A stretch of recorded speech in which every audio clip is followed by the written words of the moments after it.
Hi there, Jeff Geisinger here, and welcome to the 6th tutorial in our DIVA 4.0 tutorial series. In today's exercise, we will be retrieving and visualizing hourly data from our annual simulations that we ran in our previous tutorials. So to follow along with this exercise, you will have to have gone through at least one of the annual daylight simulations in tutorials 4 and 5. We'll be referencing the example office Rhino file as we were in previous exercises. And we will be referencing data that's stored locally on our hard drives that is the place where the results were saved from those previous tutorials. So in this case, it's in my documents under DIVA, Grasshopper data, and then we created a file name called OpenOffice, or a kind of folder location called OpenOffice, and then subfolders for our different simulations. And the one that we'll be referencing is manual shade _s. So to begin, I'll start with an empty Grasshopper canvas. We don't need to rerun the simulation or use the previous file in order to retrieve data. What we'll do is place an annual daylight component onto the canvas. And in order to retrieve the data, we just need to input the name of the previous simulation into the name input of the annual daylight component. So I'll go ahead and place a panel on the canvas and input the name that we used previously. So the folder was OpenOffice, and then we had a subfolder called manual shade _s. And I'll go ahead and plug that into the name input of the daylight component. And in order to preview the results back into the Rhino viewport, we will need a grid viewer component that displays the information back onto the actual Rhino viewport. So I'll go ahead and place the grid output into the grid input. And you'll see that once I've done that, I'll zoom in here, we get the annual results from our previous simulation, and we have the legend also appearing in the lower right corner of the viewport. In this case, since we ran an annual simulation and the default was daylight autonomy, we have our daylight autonomy values being previewed on our analysis grid. And these are, again, our values, percentage values from 0 to 100, showing which percentage of the occupied hours for a given grid face it's receiving at least 300 lux of luminance over the course of the year. Now what we want to do is retrieve hourly data. We want to actually show hourly data and be able to indicate the luminance values for different hours of the year on top of this grid. So in order to do that, we'll need to override what's previewing in our analysis grid. So we'll go to the grid viewer component and change the preview settings. So by default, we have the annual metric daylight autonomy checked. So we'll change that to illuminance, scrub hourly data. This means that we'll be able to slide through the hours of the year in order to represent the different illuminance values and the illuminance distribution on the grid that we are analyzing. Now, once I select that, a couple things happen. First, in the Grasshopper component, we see that a month, day, and hour input appear in the component. And second, in the Rhino viewport, we see that our legend has changed. Now it's showing illuminance in lux, and it shows the time of the year that's being represented on our analysis grid. So the default is January 1st at 12 p.m. And the false color legend is now showing a range of illuminance values between 0 and 2000 lux. And you'll see that the illuminance values are now being represented in terms of its distribution on the grid faces on our analysis grid. Now we can plug in different month, day, and hour values into the input here of the grid viewer in order to change which point in time of illuminance is being represented on our grid. So an easy way to do that is to use number sliders that can plug in to these different time inputs in order to dictate which time to be previewed. So I'll go ahead and place some number sliders onto the canvas. I'll change this slider to integers. And since we're starting with the month input, I'll make the minimum 1 and the maximum 12. And I'll plug that into the month input. And for the day, I will copy and paste the slider and change the maximum number to 31. Plug that in there. And for the hour, I'll go ahead and change the maximum number to 24. And I'll plug that into the hour. You see that it is now representing zero luminance because the hour that we've chosen is an hour where there's no daylight, and we're only showing the illuminance as a result of daylight. And so if I can, as I scrub the slider forward, you see that the illuminance values begin to appear, a higher level of luminance begins to appear on our false color grid at 9 a.m. What we'll notice though is that as we continue to scroll through, the illuminance goes back down to a lower value. We see blue colors now on the grid faces, even at midday. And this is because of the shading that we had assigned to the windows in our simulation.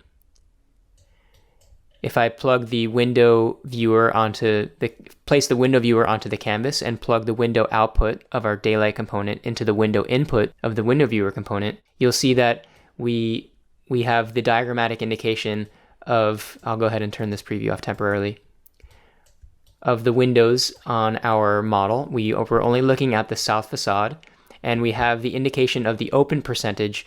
So this is telling us what percentage of the occupied hours for the year are the window shades in the open position. And we can also plug in a schedule viewer to see over the course of the year when our window shades are open versus closed. So I can do that by going to the data components panel and hovering over the schedule viewer. I can place that component onto the canvas and plug the schedule output into the schedule input. Now, because of our Boston climate file and because we're analyzing the southern exposure of our building, we see that the shades are in the down position for most of the winter and some of the spring and some of the fall, but it's open in the summer. And we're using, as you recall, the manual shading control system. And this manual shading control works because of the sensors that are automatically generated throughout our analysis grid. We provided some input settings for the distribution of those sensors, and whenever those sensors were receiving direct sunlight, it would cause the window shades to close, and they would stay closed for most of the year. But they are open because of the climate that we have and the orientation that we're using. When the sun is at a slightly higher angle in the late spring, early fall, and then throughout the summer, the shades were open. And we see, as a result, the hourly illuminance profile be impacted by the presence of the shading. So we see that at midday in January, because we see that the shades are generally closed in January almost throughout the entire day. Even in the afternoon, the illuminance values are relatively low on our false color grid. Now we can override this using the preview settings in the grid viewer. So we can go back to our settings where we had selected the illuminance hourly data option, and we can actually check the show luminance for unshaded condition. And so this will override the false color distribution to show the luminance values without the shades. So now if we scroll through the different hours of January 1st, you see that the illuminance is quite high now in our analysis grid because the sun is making its way, the direct sunlight is making its way into deeper into the floor plate. And there's no shading to prevent that direct solar exposure. And so we're getting the full values of luminance at these points. I'll keep this unshaded view kind of turned on, and I'll change it to noon. And another interesting thing that we can look at is we can scroll through the different months of the year to see the changing sunlight exposure in our floor plate according to the sun position as the sun is moving higher up in the sky in the later months. You see that the depth of the higher luminous values begins to change. And now we have higher values that are closer to the facade in June, for example, and slightly lower luminance values at the core. And in July, we see that this is even more pronounced, that we have higher luminance values at the perimeter and then lower luminance values at the core. And again, this is the unshaded condition.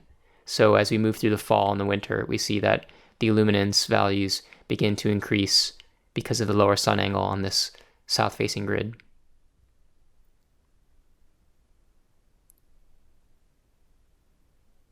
And I'll go ahead and run through this again with the illuminance values for the shaded condition. So I'll uncheck the unshaded condition and I'll scroll through the months of the year to show the illuminance distribution with the shading. So we see that the shade is in a closed position in the winter months, and then it increases again in the summer when the sun is at a higher angle and the shades are open.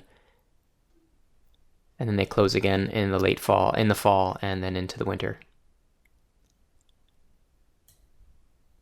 Okay, another way to retrieve hourly data based on an annual simulation is to preview the hourly luminance profiles for a given sensor point within our analysis grid. So to do this, we can utilize some of the outputs in the grid viewer component. You see that we have a sensor points as list output. Now, if I place a list item component onto the canvas to retrieve a specific item from a list, and I use my sensor points as the list, you'll see that the preview is showing me 3 different points, so it's basically 1 for each grid. Well, let's take a look at this data. If I place a panel onto the canvas and I plug that in, you see that there is a tree that has 3 different branches, 1 list for each grid that we have. We have 3 grids here selected. So we need to combine this all into one list, so that we can basically just have 1 point to select throughout our grid. So to do that, I can just right click on the list input and just flatten that. So now we just have 1 point being previewed. And in order to scroll through that point, to change that point, the one that we want to preview, I can place a number slider onto the canvas. I'll make this number slider integers, and the maximum value would be 388, because I think our list has 388 locally defined values. So I'll go ahead and place that into the input, the item to index, and you'll see that now if I'll go ahead and turn the preview off on our window. You'll see that as I scroll through the index, it changes the point being previewed. So the little red X is now changing as I scroll through, and it goes through all of the different points in the list, representing all the different grid faces in our set of analysis grids. Now, if I use this point as an input, I can actually generate the hourly illuminance profile for the entire year for this given point. So let's take, for example, a point that's here, for example, in the middle of our set of grids. If I zoom in here into the grid viewer component, I'll zoom in so that I can expose the hidden outputs. So I'll hover over this plus on the component, and I get a menu of different outputs that I can bring into the grid viewer component in order to generate and utilize some of the data that we simulated in our annual simulation. So the one that I'm interested in is the annual illuminance. So this will give us a list of hourly values for the different points in terms of illuminance. And here you can see that this is a list of 8,760 illuminance values for the different points. Now if I use the same list item, and instead of a component, and instead of plugging in the points, I'll go ahead and plug in the illuminance values into the list. I now have a set of hourly data for each given point. And while this isn't really giving us anything in terms of a preview, I can plug in this single set of hourly data for a single point into a component that will preview the hourly profile of that point in terms of illuminance for the entire year. And that component that will preview this data is called the data viewer. It displays annual data for 8,760 hours of the year. So I'll place that onto the canvas. The component looks kind of like our schedule viewer, and I'll go ahead and plug in the item output into the data input. And you see that we get a kind of map, a profile that graphs on the x-axis the months of the year, and in the y-axis you see the hours of the day, starting with midnight and 1 a.m. at the top, and then as we move down towards the midday, and then at midnight, 24 hours at the bottom. Now this is showing us the illuminance values instead of distribution, spatial distribution. It's for a given fixed point, and it's kind of like a map showing the hourly illuminance values for the days of the year, for the hours of the day, excuse me, and then for the months of the year in the x-axis. So you can see that we have lower luminance values in the winter and then higher values in the summer. So if I zoom out here and I scroll through the different sensor points on our false color grid, you'll see that the illuminance profile for that given sensor point is changing accordingly, according to the position. Now you can scroll through these and experiment with the different values that you might get as a result. You can see here that the points that are closer to the perimeter are receiving higher levels of illuminance, much higher levels of illuminance than, for example, points that are further from the facade. And one thing to point out here is that this data is really the illuminance data that you're getting from the simulation. If you had shading controls assigned, this will show the data as a result of those shading controls kind of in action. While we can preview the illuminance data for unshaded conditions here and on our spatial distribution, it's not going to change the values in the hourly profile. The hourly profile is going to give us the hard data for the annual simulation for the case that we ran, and because we had shading on, it's showing us the shaded case. So you can see here we have lower luminance values in the winter, even as a result of the shading that is being controlled by our window shading component, its presence in the scene.